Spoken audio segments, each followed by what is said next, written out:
When my wife left me for my brother, they called me a joke, kissed me in front of me, and made fun of me.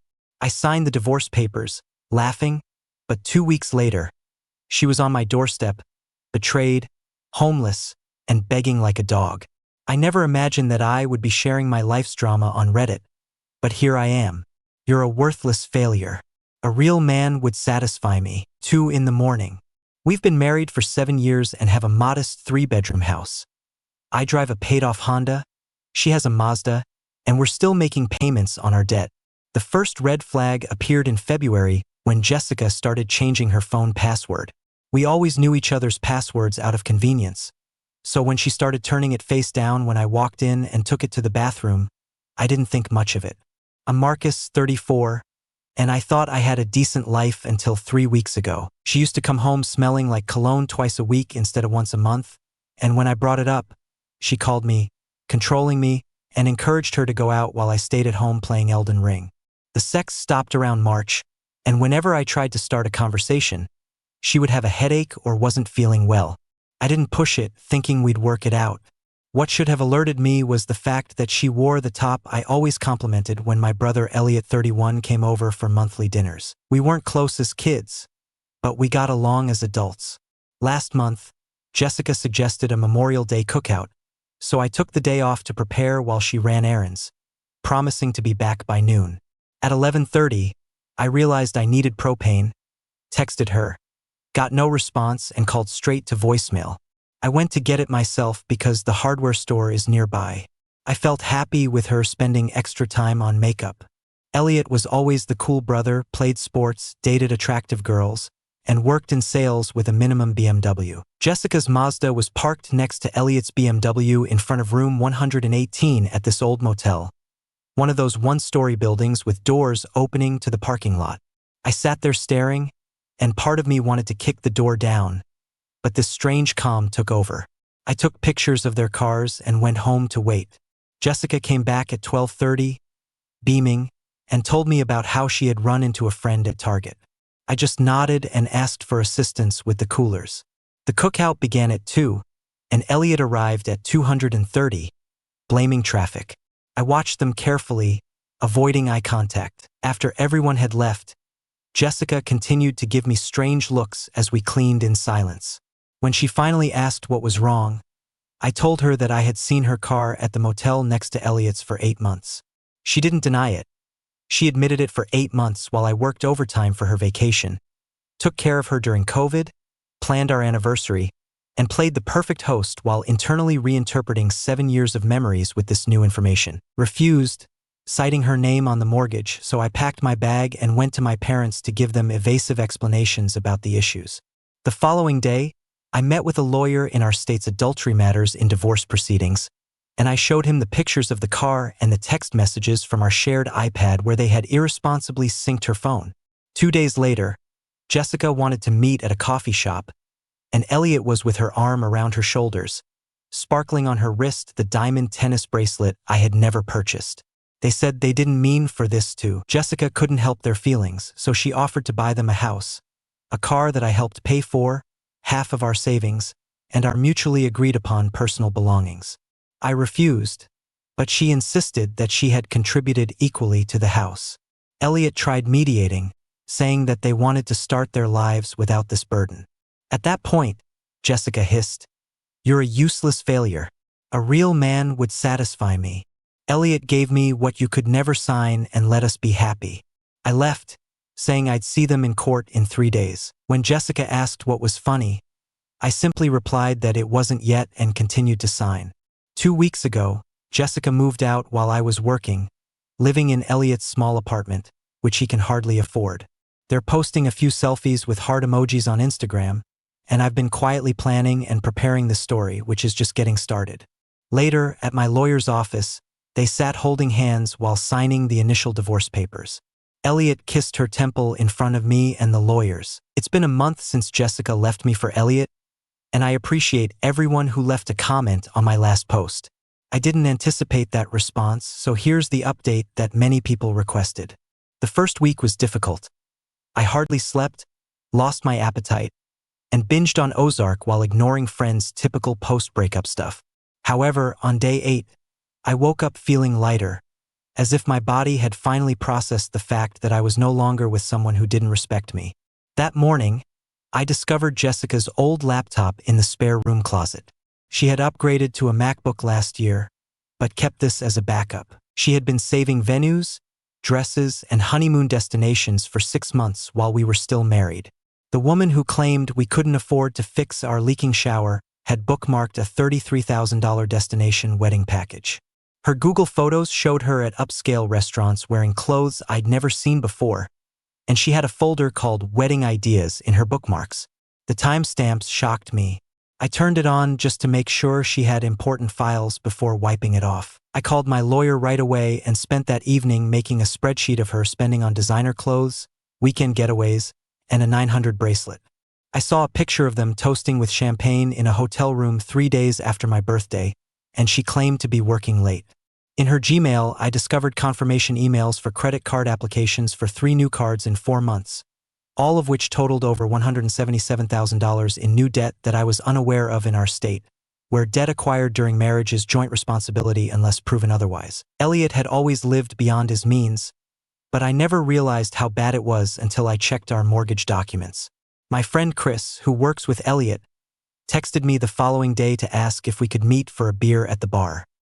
He revealed that Elliot had been boasting about getting my house planned for renovations once the divorce was final.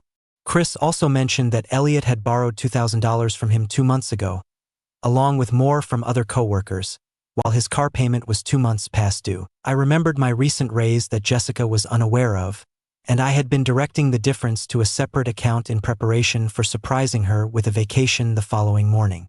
I closed our joint account and transferred my portion to my personal account when Jessica texted me to ask why she couldn't access it. I didn't reply, and I also ignored Elliot's voicemail, but instead I emailed Jessica screenshots of when she wanted to talk about her secret cards, wedding bookmarks, and pictures with Elliot from her late-night work. I sent her to my lawyer that weekend. I also discovered another shocking document: a loan agreement for $155,000 that Elliot had borrowed 2 years prior for investment opportunities. He had made minimal payments for 6 months before nothing happened, so I texted him to demand a payment plan for the remaining $12,750 by Friday, failing which I would pursue legal collection. When he pulled out the family card, I reminded him that the contract contained a clause that said, "No sleep with my wife exemption." In the meantime, I began going to the gym, getting back in touch with friends, and cooking real meals. Through mutual friends, I learned that Jessica and Elliot were already struggling with bills, a small living space, and that Elliot's flirting with waitresses wasn't so charming anymore. One day, my mother-in-law Sandra unexpectedly showed up and disclosed that Jessica had asked for a loan, claiming that I was being financially abusive during the divorce. However, Sandra had seen their Instagram posts of weekends and restaurants, and wasn't. Sandra gave me a USB drive from Jessica's old computer before I left, and it contained emails between Jessica and Elliot dating back 18 months. The emails also included messages to friends in which she complained about how boring I was and how she had settled for security. One email from Elliot to Jessica revealed their plan. "After this is finished, we'll sell the house, pay off my debts, and start over. Marcus won't realize how bad things really are." Yesterday, my lawyer confirmed that the new evidence strongly favors me. As I left his office, Jessica posted on Facebook that sometimes the hardest decisions lead to the greatest happiness. She included a picture of them at a restaurant, and I smiled. Tomorrow, Elliot's loan is due in full, and my lawyer has prepared the collection paperwork. Jessica's hidden debt is documented for divorce proceedings, and my promotion came with stock options that just vested. They believed they were celebrating a new beginning, but they were unaware that they were. The support for my last post, "Dancing on a Sinking Ship," has been tremendous. Here's what happened after I pulled the financial rug from under Jessica and Elliot. It began with a Venmo notification while I was at the gym, asking for $2,500 for emergency auto repair. This guy had the audacity to send me a screenshot, so I ignored it and kept working out. Later that afternoon, Elliot's landlord called to find him because he was 2 weeks past due on his rent and had listed me as an emergency contact. 3 days after sending the loan collection notice, I saw them at my neighborhood coffee shop. Jessica was making a lot of gestures, and Elliot was staring at his phone with his jaw clenched. Their body language screamed tension, so when she grabbed his arm, he yanked it away and stormed out, leaving her standing there with her face flushed. Later that week, Chris texted that Elliot had been fired because he had been missing deadlines and finally cursed out his manager after a client complained, and security escorted him out. The following day, I got a response from a discount legal service to my loan collection notice, stating that the loan was a family gift. In spite of the signed contract, my lawyer filed a lien against Elliot's car, which was his only asset. During our weekly call, my mom said that Elliot claimed that I was trying to bankrupt him out of retaliation. After looking over the loan documents, my dad acknowledged that it was legitimate, and he had also turned down Elliot's request for money. On Monday, I noticed there was a moving truck at my neighbor Mike's house with Jessica's Mazda parked behind it. Mike texted me to confirm that Elliot and Jessica were purchasing his house, closing next week. How are they doing this when Elliot was unemployed, Jessica's credit was ruined, and they had no savings? Public records revealed that they were receiving a mortgage from a predatory lender with just 5% down payment and outrageous monthly payments. Their loan application stated Elliot's income of $85,000, which included his previous salary plus fictitious consulting work. It left out Jessica's credit card debt. And, most worrisome of all, it stated the anticipated proceeds from the pending sale of my house, which was primarily in my name. With my down payment, I gave my lawyer permission to send a cease and desist letter to the mortgage company, and the mortgage was immediately flagged for review. 3 days later, Jessica showed up unexpectedly, her eyes red hair, and her messy. When she said the house was half hers, I calmly told her that I was protecting what was legally mine. Her face went pale, and she didn't realize I'd seen that email. She explained that Elliot had lost money in cryptocurrency and borrowed from friends in an attempt to recover. When she said they were losing the apartment and had nowhere to go, I briefly felt sorry for them, but then I remembered their betrayal, so I told her she should have thought about. Elliot's voicemail later mixed anger and desperation, claiming I'd made my point, and while they were drowning, I didn't call back at the grocery store. Jessica's friend Amber told me Jessica had found messages between Elliot and some girl from his gym history repeating themselves. Jessica had asked to stay with Amber, who refused out. Her shocked expression before planning her wedding while we were still married said everything I mentioned about Chrome saving everything, suggesting incognito mode the next time. I received our divorce hearing date 3 weeks away the following morning. My lawyer called to inform me that Elliot had agreed to a payment plan and waived any claim to my house in exchange for not pursuing the full loan amount right away. That evening, I discovered a handwritten letter from Jessica in my mailbox. She had made a terrible mistake by believing that Elliot wasn't who she had promised, leaving him and staying at the extended stay on Riverside. She asked me to call, and I stared at the paper with tears in my eyes instead of tears. This is my last update. Thanks to everyone who has followed along. Sharing this with strangers has been surprisingly therapeutic. 2 weeks have passed since I blocked Jessica's number, and I've settled into a new normal work routine, gone to the gym occasionally, and had begun looking at apartments for a while. In response, I took a picture of the letter and texted it to her mother. Jessica might need your help. Fresh start. Last Saturday morning, someone pounded frantically on my front door.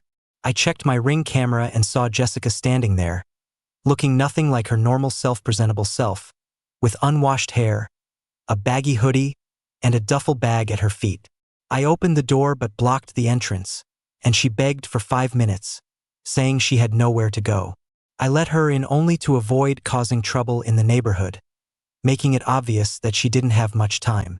She perched on the edge of my couch and disclosed that she had left Elliot after learning he was cheating with. When I mentioned the irony to several women, she flushed with shame and embarrassment.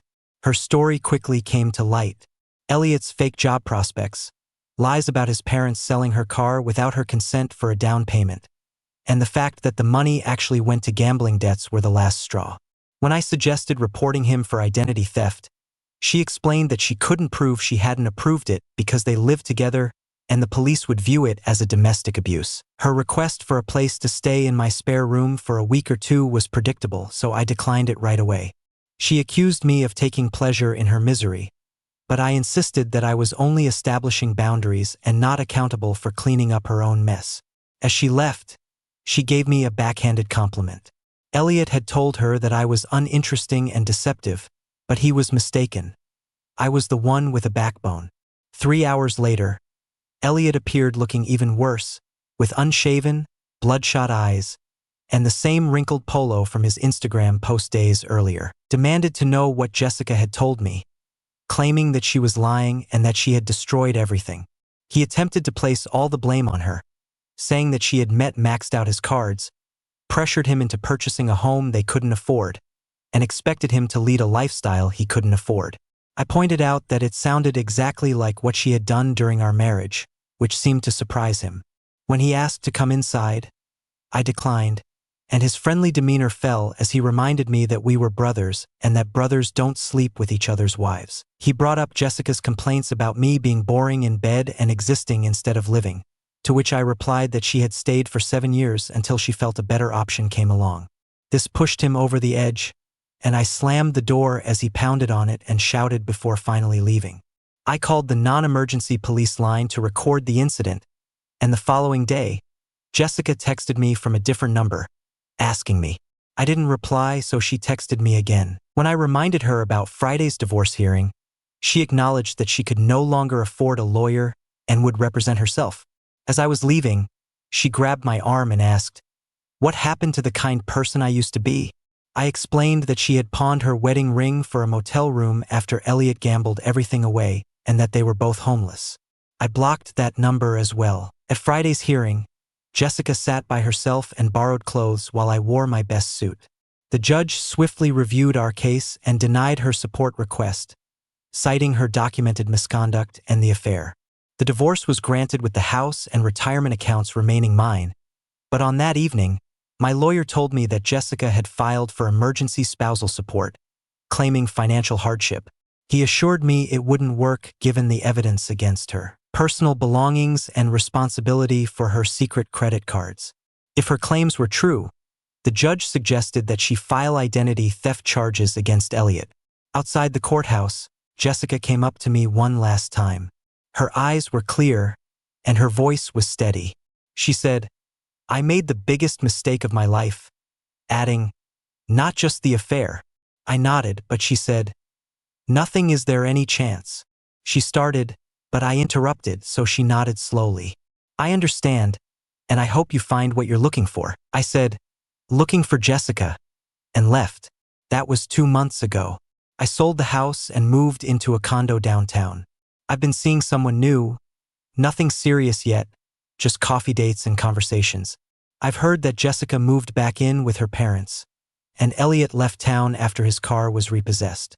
Sometimes I wonder what might have happened if I'd been a different kind of man, the kind that lets people walk all over him and smiles at betrayal, but I'm not that man, I never was, and that's the real reason they both ended up on my. They mistaken kindness for weakness, stability for dull dignity, and pride for broken and forlorn doorsteps.